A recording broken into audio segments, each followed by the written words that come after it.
Welcome to the Pub Date Podcast, the show where two book broads discuss what should happen before, during, and after your book publication date. Brought to you by Broad Book Group, with your hosts Vanessa Campos and Jen Dorsey.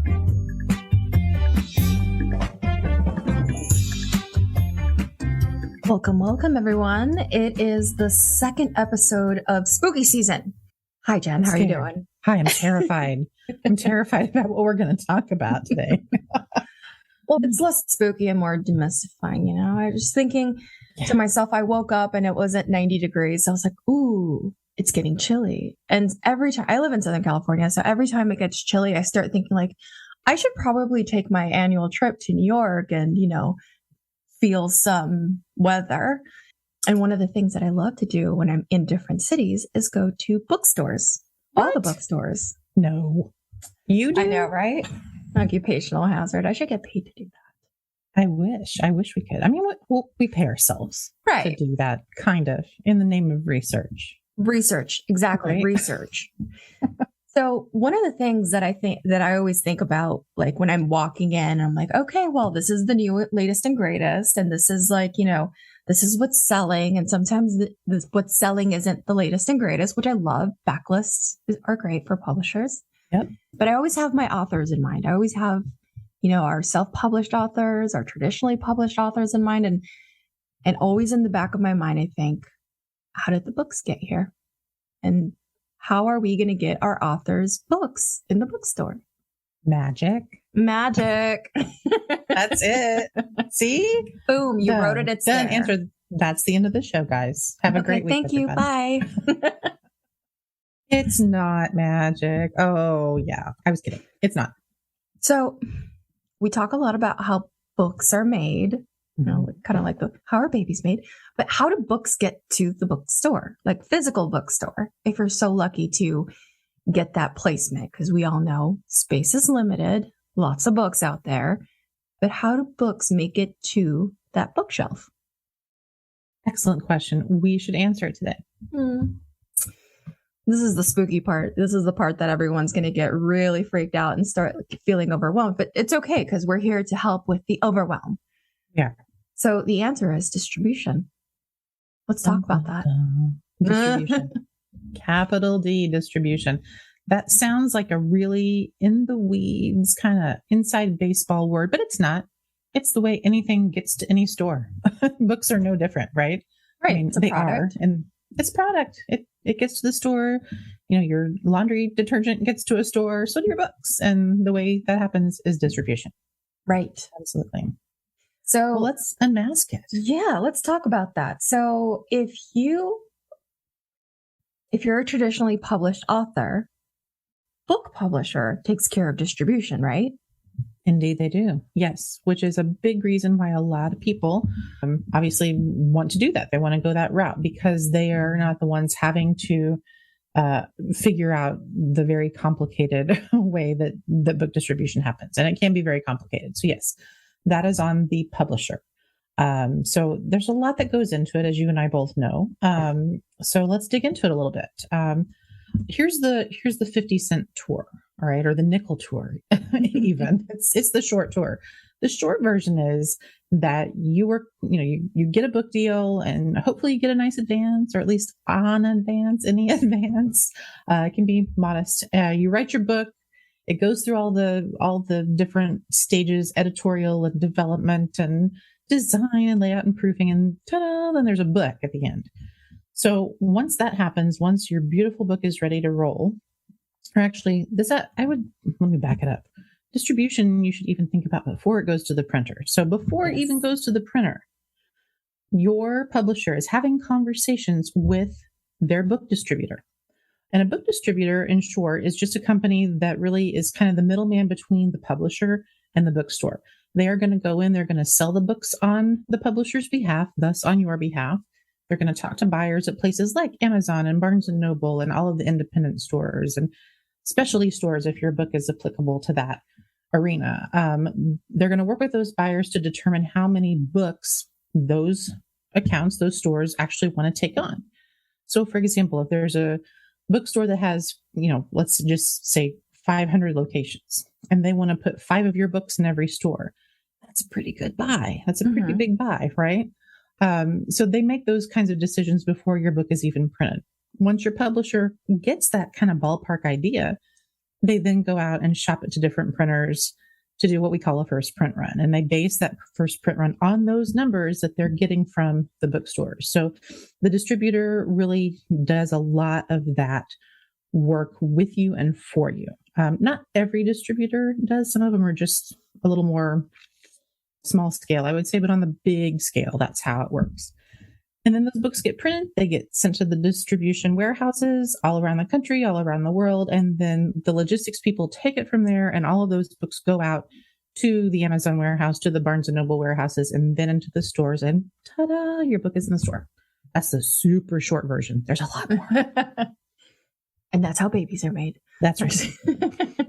Okay. So we work with a lot of authors who are very, very either don't want to do they don't want to give up their rights, because a lot of people are like, oh, I want to keep my rights. I want to manage the book and I want to, have creative freedom. So they decide to go the self-publish route. Can those authors access distribution in that same scale? Not on that scale. Not on that scale. There are, and let me preface this by saying there are all kinds of distributors. I can't talk today. Distributors. They're the great big ones like Ingram, whom we worked with in the past and we love working with. There are more mid-sized ones. There are some that specialize in very small publishers. National Book Network is a really good example of that. They work with pretty small publishers who maybe only do a few titles a year or have maybe a slightly smaller catalog. Then there are like kind of mom and pop homegrown distributors and wholesalers, who are willing to work with self-published authors, but it's very difficult as a self-published author to go and play with the big boys. And so, you're left with two possible scenarios. Either you're out knocking on doors trying to be your own salesperson and you're warehousing your own books and you're shipping your own books, or you're working with a really, really small wholesaler / distributor to help you do that.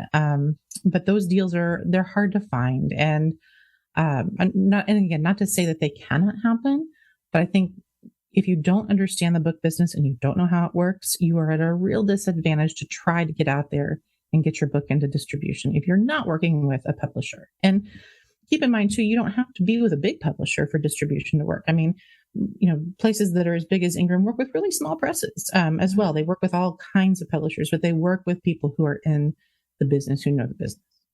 Right. But let's say that, you as an author, you're stubborn and you want to figure it out on your own.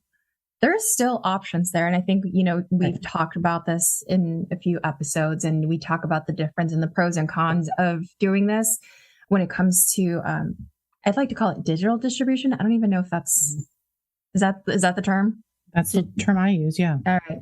We'll go with that. Digital distribution is something that you can definitely do if you're planning on going at it solo. I would definitely encourage you to work with a book consultant that understands distribution on that, traditional level, so that you can benefit from that and really mimic some of the things that are necessary so that you get some of that attention.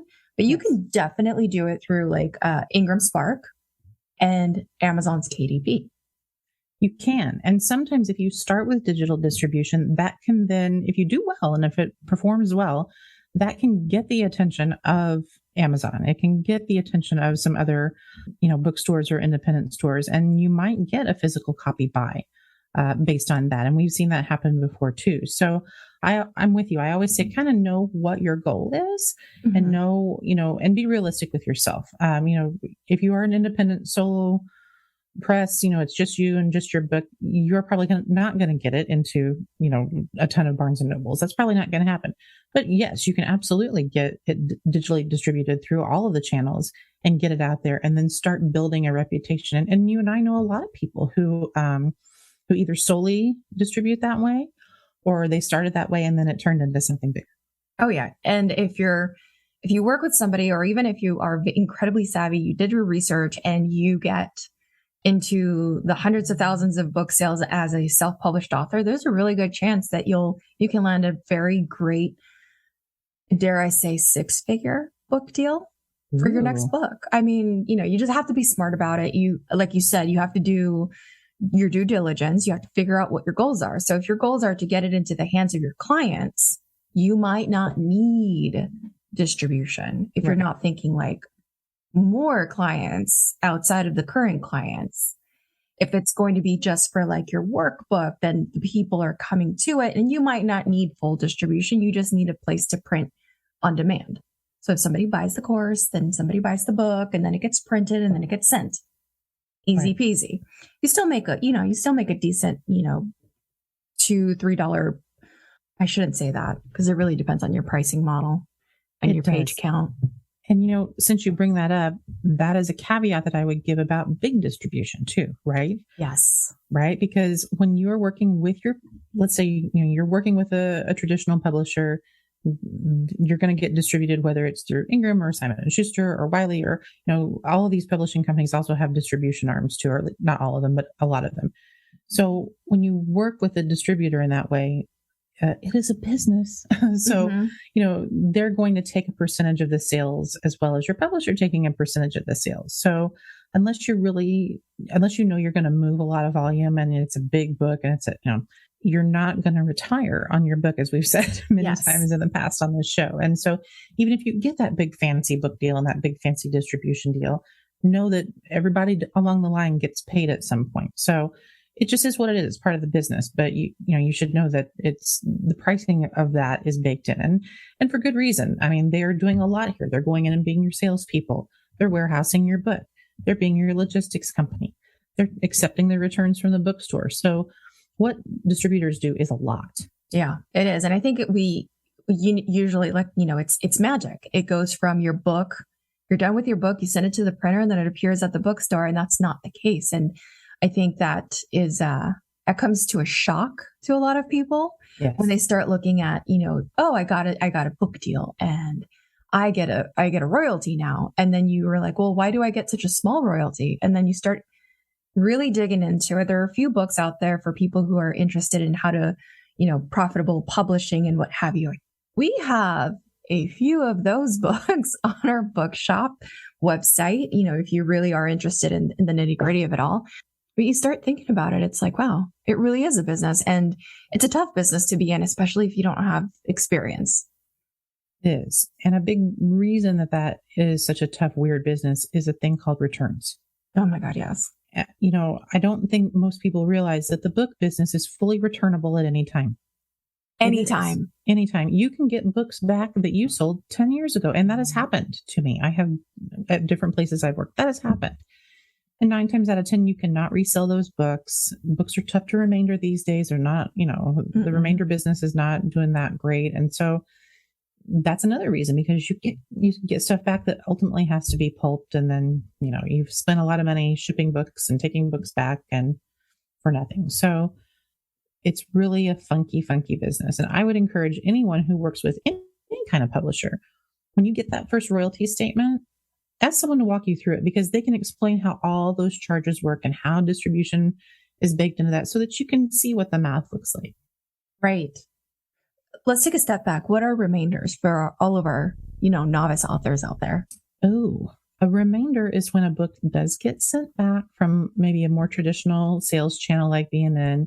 It maybe is a little beat up, so it's not quite nice enough to put back into the mix of the regular inventory. So there are companies that buy those and sell them, whether they sell them at used bookshops or there are a lot of remainder events around the country. I mean, not so much lately because of COVID, but I think those will pick back up, where it's like a book sale and it's at, the Hilton in a ballroom or something. And you go and you peruse the books. A lot of what you see there are remainders, and they're being sold at rock bottom, pretty much at cost prices, because they got a nick on the cover or they got page ripped out. And that's what those are. Yeah. They're slightly damaged, but they still need a home. That's right. They're like people, Well, we like to think of them as people. There's a little something wrong with them, but they're still good. They're good. They're good. They're just a little disabled. All right. So it can get very interesting. And something that you brought up is returns. Okay. So we're talking distribution, and I know that Ingram and Amazon's KDP and Ingram Spark, if you are a self-published author, you can definitely activate your book, or however they want to call it. You can make it so that your book is available and sold worldwide. So then, all right, say, you sell the book worldwide. It's, being sent across the pond to the UK, and you have some sales in Australia, and you have some sales in Germany. Germany tends to buy a lot of English written books. You have some sales in Canada. You have, a few sales everywhere. But then you get some returns, because that does happen even when you're self-publishing. What are some of the things that maybe authors need to consider when you're thinking about selling worldwide? You mean just on the subject of returns, or just in general, like when you're writing the book? Oh, I hadn't thought about that. I was thinking just on the subject of returns, because, it does come to a surprise that anyone would want to return a book. It does. I would say on that piece of it, my advice would be, when you do get returns, just take a good look at them. Are they still in good shape? You can put them back in your inventory. But if they are kind of not the best, and they are remainder worthy, let's say, you can resell those to companies like Abe Books. You can go on, what's the other one? There are a couple different sites where you can go online and sell your books directly through an app. That's kind of similar to eBay, but for books. Pango, that's it. There are quite a few of those out there. So, you can still make money on your book. You just may not make as much. Right. Or you can use those for your giveaway copies, or for review copies. If you're trying to get your book reviewed, or if you want maybe to go speak at a convention and you need to send them a sample book, use them for those purposes. Right. I'd like to get a little sticker or a stamp that says, review book or not for sale, just so that they know it's like, hey, this might not be in the best condition, but it's still good material. Right. Now, I have a question for you about distribution. When someone is trying to market their book, and they're kind of looking at their options, do I want to work with a publisher? Do I want to self-publish? When it comes to the distribution piece, do you find that the marketing approach for the author is slightly different? I know it is obviously for a publisher. Like if you're working with a publisher, you're going to have some marketing people helping you, but not always, or at least not for everything. Right.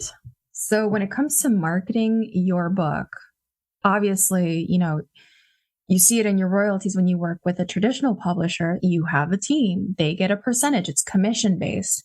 And then, they go out and sell. So when you're doing it yourself, you essentially have to be the publisher, the distributor, the sales rep, the everything. So I think that, like we were saying earlier, if you're a self-published author and this is your first book, your third book, or a workbook or a planner, really think about who the audience is and where this book is going to be sold. Because if it's something that is, something quick, maybe it's like a digital planner, it can be just, uploaded onto Ingram Spark and it gets distributed and everything is super, super easy because it's all in one place.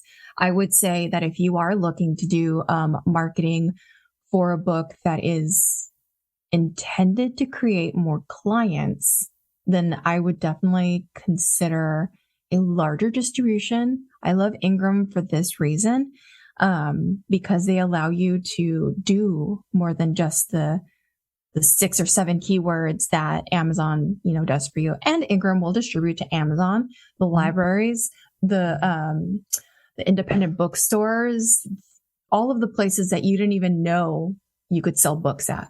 It's pretty great to tap into that. But keeping that in mind, you have to be smart about how you set up your distribution. So you can set up your distribution to be worldwide. So if you already know that you're speaking in Australia, you're going to New Zealand, you are that type of author, then it's worthwhile to turn those things on. But then you get into the returns. And I think Ingram does a really good job of being very transparent about the fact that you can include like returns allowed, but then they get destroyed, which may make sense if you're seeing a lot of sales in another country, you don't want to print them there and then have them shipped here because that's a cost. Right. Everything adds up. Everything is money.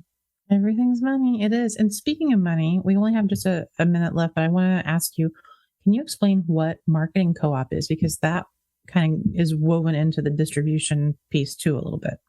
Oh yeah. So marketing co-op is a very interesting thing.